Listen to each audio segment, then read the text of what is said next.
Morning students, I am Gunjan Joshi from Navjyoti global school Mona. तो आज हम अपनी क्लास 6 का चैप्टर 12 संसार पुस्तकें पढ़ने जा रहे हैं। ठीक है, तो इस पाठ में हम पढ़ेंगे, जब तुम मेरे साथ रहती हो तो अक्सर मुझसे बहुत सी बातें पूछा करती हो और मैं उनका जवाब देने की कोशिश करता हूँ। लेकिन अब जब तुम मसूरी में हो और मैं इलाहाबाद में, हम दोनों उस तरह बातचीत नहीं कर सकते। इसलिए मैंने इरादा किया है कि कभी कभी तुम्हें इस दुनिया की और उन छोटे बड़े देशों की जो इस दुनिया में हैं छोटी छोटी कथाएं लिखा करूं।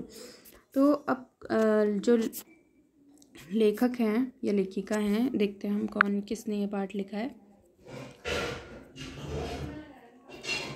तो जवाहरलाल नेहरू जो लेखक हैं, उन्होंने बोला है कि जब तुम मेरे साथ रहती हो तो अक्सर मुझे बहुत सी बातें करती हो और मैं उनका जवाब भी देने की कोशिश करता हूँ। लेकिन अब तो तुम मसूरी में और मैं इलाहाबाद में हूँ। ठीक है, इसलिए मैंने इरादा किया है कि कभी कभी तुम्हें इस दुनिया की और उन छोटे छोटे देशों की जो इस दुनिया में हैं छोटी छोटी कथाएं लिखा करूँ। तो कहते कि लेकिन अब मैंने क्या करा है, अब मैंने सोचा है कि मैं कभी कभी तुम्हें इस दुनिया की और उन छोटे बड़े जो देश हैं इस दुनिया में, उनकी कथाएं लिखो। तुम्हें हिंदुस्तान और इंग्लैंड का कुछ हाल इतिहास में पढ़ा है। वो कहते कि तुमने इंग्लैंड का कुछ हाल इतिहास में पढ़ा ही होगा, लेकिन इंग्लैंड केवल एक छोटा सा टापू है।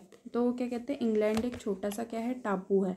ठीक है, टापू क्या है, इंग्लैंड एक छोटा सा टापू है और हिंदुस्तान जो कि एक बहुत बड़ा, और हिंदुस्तान क्या है, एक बहुत बड़ा देश है। ठीक है,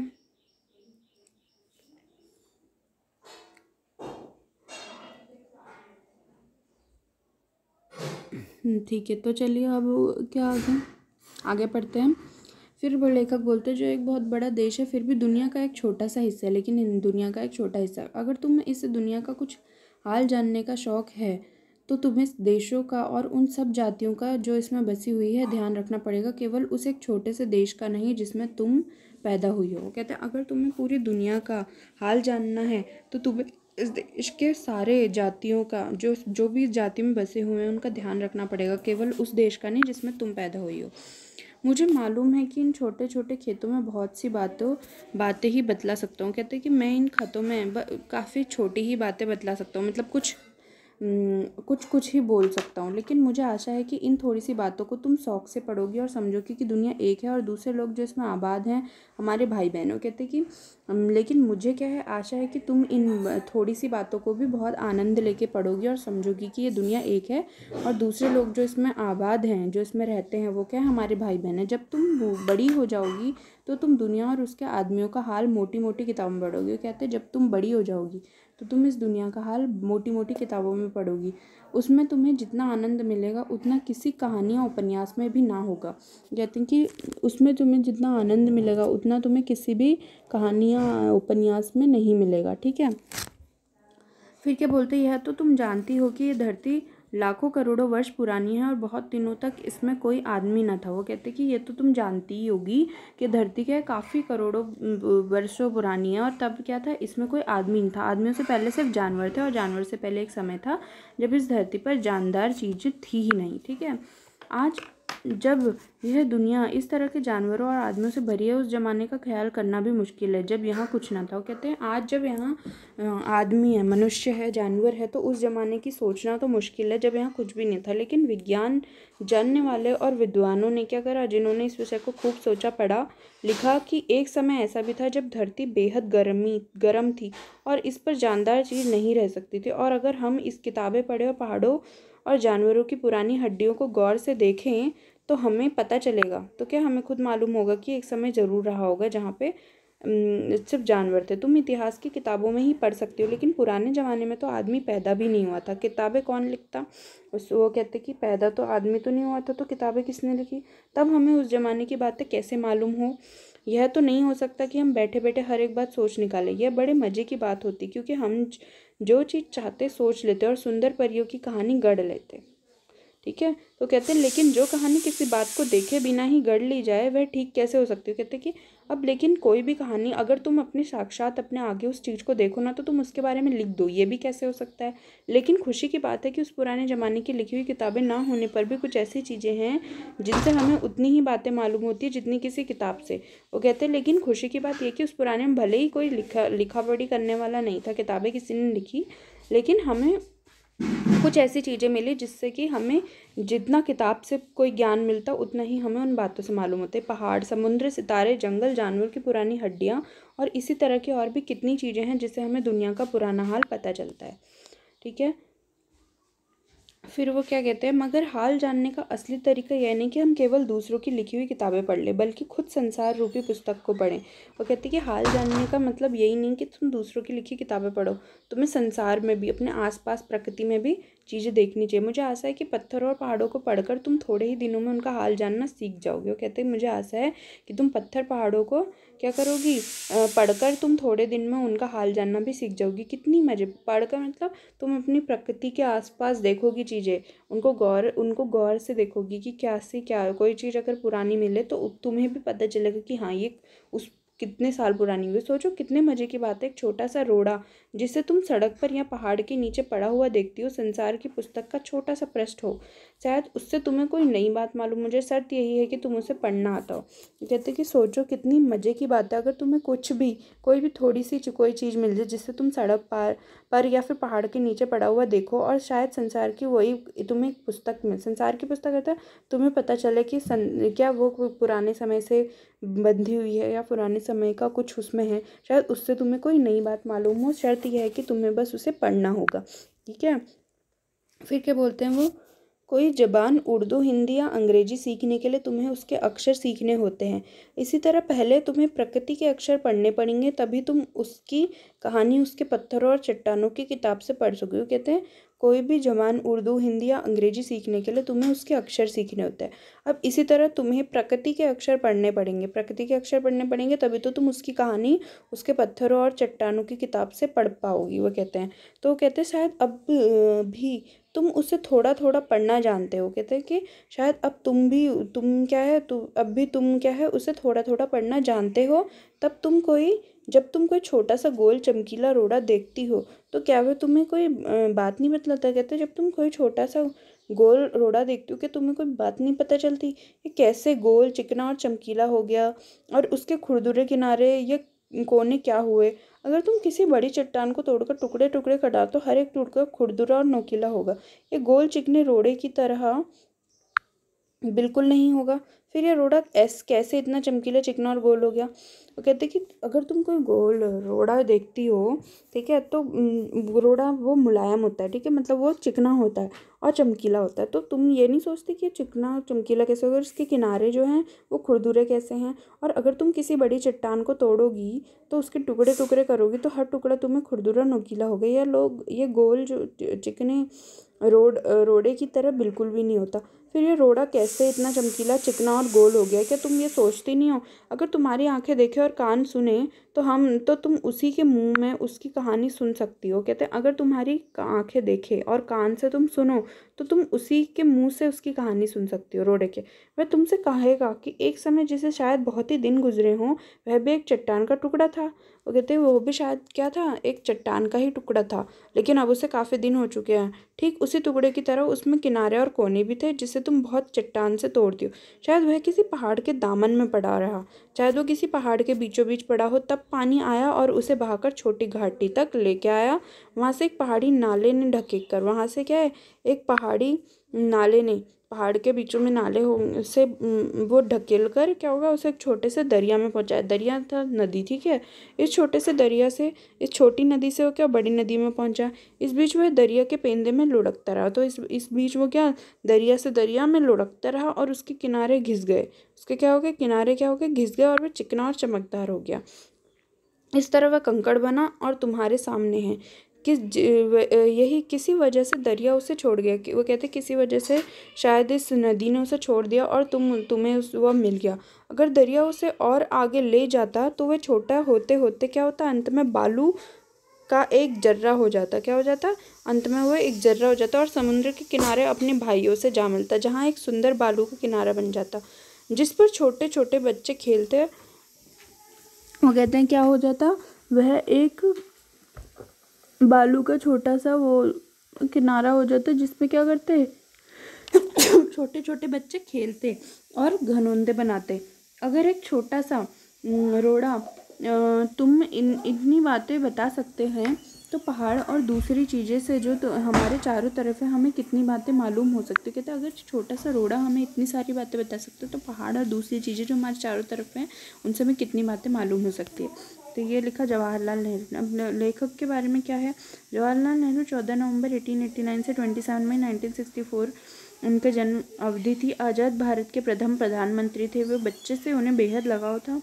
वे चाचा नेहरू के नाम से जाने जाते थे। उनकी बेटी इंदिरा जब 10 वर्ष की थी, नेहरू जी ने उन्हें अनेक चिट्ठियां लिखी। तो ये किसको लिखी थी? उन्होंने अपनी बेटी इंदिरा को। ठीक है, इनमें बताया गया कि पृथ्वी की शुरुआत कैसे हुई और मनुष्य ने अपने को कैसे धीरे धीरे समझना पहचाना। ये चिट्ठियां बच्चों में अपने आसपास की दुनिया के बारे में सोचने समझने की जानने में उत्सुकता पैदा करती है। ठीक है, नेहरू जी को अपने देश के बारे में बोलने बताने में विशेष आनंद आता था। कि सभी चिट्ठियां पिता के पत्र पुत्री के नाम पुस्तक में संकलित हैं। ठीक है, कौन सी पुस्तक में? पिता के पत्र पुत्री के नाम। संसार पुस्तक है, इसी पुस्तक से संभार लिया है। खास बात यह कि ये पत्र नेहरू जी ने अंग्रेजी में लिखे थे और इनका हिंदी में अनुवाद हिंदी के मशहूर उपन्यासकार मुंशी प्रेमचंद ने किया है। ठीक है, अनुवाद किसने किया? मुंशी प्रेमचंद ने। तो चलिए अब प्रश्न अभ्यास देखते हैं। लेखक ने प्रकृति के आधार पर किन्हें, क्या बोल रहे हैं? लेखक ने प्रकृति के आधार पर किन्हें कहा है?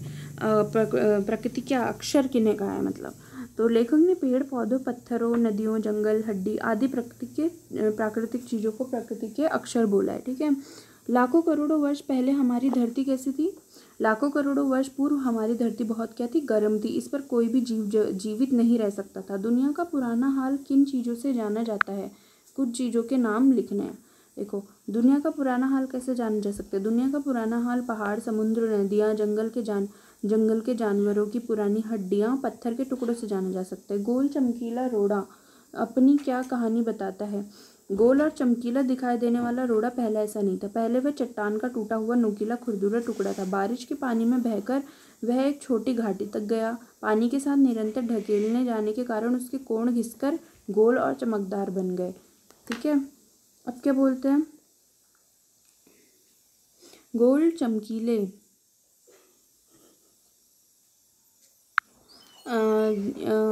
रोड़े को यदि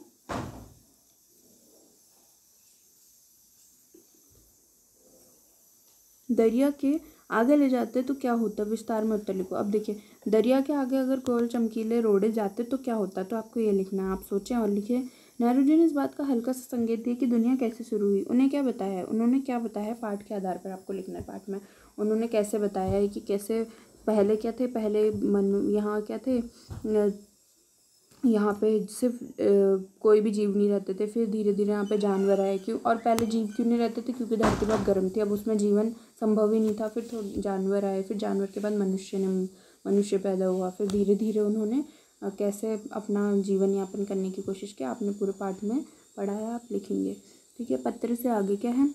लगभग हर जगह दुनिया की शुरुआत हो समझती हुई कहानियाँ प्रचलित है। तुम्हारे यहाँ कौन सी कहानी प्रचलित है? आपको बताना है। ठीक है, तुम्हारी पसंदीदा किताब कौन सी है और क्यों? आपकी पसंदीदा किताब, आपकी मनपसंद किताब कौन सी है और क्यों है, वो आपको लिखना है। मसूरी और इलाहाबाद भारत के किन प्रांतों के शहर में? मसूरी कहाँ है और इलाहाबाद कहाँ है? देखिए, मसूरी कहाँ है? मसूरी और इलाहाबाद कहाँ है? देखिए, मसूरी है उत्तराखंड में। ठीक है, और इलाहाबाद है वो उत्तर प्रदेश में। ठीक है, मसूरी कहाँ है? उत्तराखंड में। और क्या है? इलाहाबाद कौन से प्रांत का है? उत्तर प्रदेश का। ठीक है, फिर क्या बोला है? तुम जानते हो कि दो पत्थरों को रगड़कर आदि मानव ने आग की खोज की थी। उस युग में पत्थरों का और क्या क्या उपयोग होता होगा?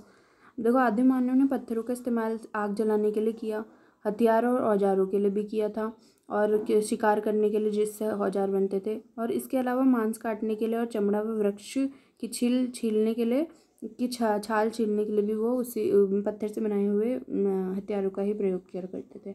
अनुमान और कल्पना, इसमें आपको अनुमान और कल्पना के हिसाब से बोलना है। हर चीज़ के निर्माण की एक कहानी होती है। जैसे मकान के निर्माण की कहानी कुर्सी, गद्दे, रजाई के निर्माण की कहानी हो सकती है, और इसी तरह वायुयान, साइकिल अथवा अन्य किसी यंत्र के निर्माण की कहानी भी हो सकती है। कल्पना करो यदि रसगुल्ला अपने निर्माण की कहानी सुनाने लगे कि वह पहले दूध था, उसे फिर दूध से छेना बनाया गया, उसे गोल आकार दिया गया, चीनी की चाशनी डालकर बढ़ा, फिर उसका नाम पड़ा रसगुल्ला, है ना। तो हर किसी की एक कहानी होती है, ठीक है। फिर अब कहते हैं तुम भी किसी चीज़ के निर्माण की कहानी लिख सकते हो। इसके लिए तुम्हें अनुमान और कल्पना के साथ उस चीज़ के बारे में कुछ जानकारी एकत्र करनी होगी। अब क्या है, भाषा की बात। भाषा की बात है, भाषा की बात। अब इसमें आपको क्या बोला है लेखक ने कि इस बीच वह दरिया में लुढ़कता रहा। नीचे लिखे क्रियाएं पढ़ो और इनमें लुढ़कने में तुम्हें कौन समानता, ढकेलना, गिरना, खिसकना। देखो, इन चारों क्रियाओं का अंतर समझाने के लिए इनसे वाक्य बनाना है आपको। देखो, इन चारों क्रियाओं के शब्दों के अर्थ में बहुत अंतर है। लुढ़कना मतलब दवा किसी से अलमारी से लुढ़क गई। ढकेलना, राघव ने मोहन को सीढ़ियों से ढकेल दिया, ठीक है। गिरना, किताब टेबल से गिर गई। खिसकना, माधव ने खिसक कर मुझसे बैठने की जगह दी, ठीक है। अब ये चारों क्रियाओं का अंतर समझने का तुम्हें पता चल गया। अब चमकीला रोड़ा, यहाँ रेखांकित विशेषण चमक संज्ञा में ईला प्रत्यय जोड़ने पर बना है और निम्नलिखित शब्दों में यही प्रत्यय जोड़कर विशेषण बनाओ और इनके साथ उपयुक्त संज्ञा आपको लिखनी है, ठीक है। तो पत्थर है, पथरीला हो गया। काटा, रस है, ठीक है। आपको कौन सा प्रत्यय जोड़ना है, ईला ही। काटा, काटी, कटाइला, जहरीला हो सकता है, रसीला हो सकता है, काटा, काटीला, ठीक है, काटीला ना। अब जब तुम मेरे साथ रहती हो तो अक्सर मुझसे बहुत सी बातें पूछा करती हो, है ना। ये बोला है, जब तुम क्या होती हो, मेरे साथ रहती हो तो तुम मुझसे अक्सर क्या करती हो, बहुत सी बातें पूछा करती हो। और देखिए, रुकिए, इससे पहले हमने बोला था चमकीला रोड़ा है ना, तो इसमें पथरीला रास्ता लिख सकते हो, कटीला पौधा लिख सकते हो, जहरीला सांप लिख सकते हो और रसीला आम लिख सकते हो, ठीक है। संज्ञा भी लिखनी थी उसके साथ विशेषण बना के। हाँ, अब क्या है, प्रश्न 3 में, जब तुम मेरे साथ रहती हो तो अक्सर मुझसे बहुत सी बातें पूछा करती हो। यह वाक्य 2 वाक्यों को मिलाकर बना है। इन दोनों वाक्यों को जोड़ने का काम तब करते हैं, इसलिए इन्हें योजक कहते हैं। कौन, जब तो। योजक के रूप में कभी कोई बदलाव नहीं आता, इसलिए ये अव्यय का एक प्रकार होता है। नीचे वाक्यों को जोड़ने वाले कुछ अव्यय दिए गए हैं, उन्हें रिक्त स्थानों में लिखो और इन शब्दों से तुम भी एक एक वाक्य बनाओ। देखो, कृष्ण फिल्म देखने जाता है, क्या है, कृष्ण क्या करता है, फिल्म देखने जाता है। मैं मेले में जाना चाहती हूँ, कृष्ण फिल्म देखने चाहता है, ठीक है। मैं मेले में जाना चाहती हूँ, तो आप क्या लिखोगे यहाँ पे उसकी जगह पे, कृष्ण फिल्म देखने जाता है इसलिए मैं मेले में देखने जाती हूँ। परंतु मैं मेले में जाना चाहती हूँ, सॉरी, परंतु, ठीक है। मुनिया ने सपना देखा, वह चंद्रमा पर बैठी है। मुनिया ने सपना देखा कि वह चंद्रमा पर। छुट्टियों में हम सब दुर्गापुर जाएंगे, ठीक है। तो छुट्टियों में हम सब, यदि दुर्गा नहीं, क्या लिख सकते हैं आप, छुट्टियों में हम सब तो दुर्गापुर जाएंगे, ना कि जालंधर, ठीक है। सब्जी कटवा कर रखना, इसलिए घर आते ही मैं, ताकि घर आते ही मैं, ठीक है। फिर क्या है, मुझे पता है कि शमीना बुरा मान जाएगी, इसलिए मैं यह बात ना कहती। इस वर्ष फसल अच्छी नहीं हुई, नहीं, अब यहाँ पे आएगा इसलिए, तो ठीक है।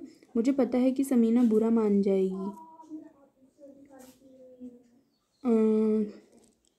या मैं यह बात ना कहती, यदि मैं यह बात ना कहती, ठीक है। विमल जर्मन सीख रहा है, बल्कि और परंतु, या नहीं, सीख रहा है ना कि फ्रेंच, ठीक है। हो गया। तो चलिए, अब कुछ करने को मैं आपको दिया है कि आपको खुद कर, पाठ के पास के शहर में कोई संग्रहालय हो तो वहाँ जाकर आपको पुरानी चीज़ें देखनी और अपनी कक्षा में उस पर चर्चा करनी, सुनना और देखना। एनसीईआरटी की श्रव्य श्रृंखला पिता के पुत्र पुत्री के नाम, ये देखनी है आपने। एनसीईआरटी का श्रव्य कार्यक्रम पत्थर और पानी की कहानी, पिता के पुत्री के नाम पुस्तकालय से लेकर पढ़ो, ठीक है। तो चलिए, यहाँ पे हमारा पाठ खत्म होता है। मैं आशा करती हूँ कि आपको पाठ अच्छे से समझ में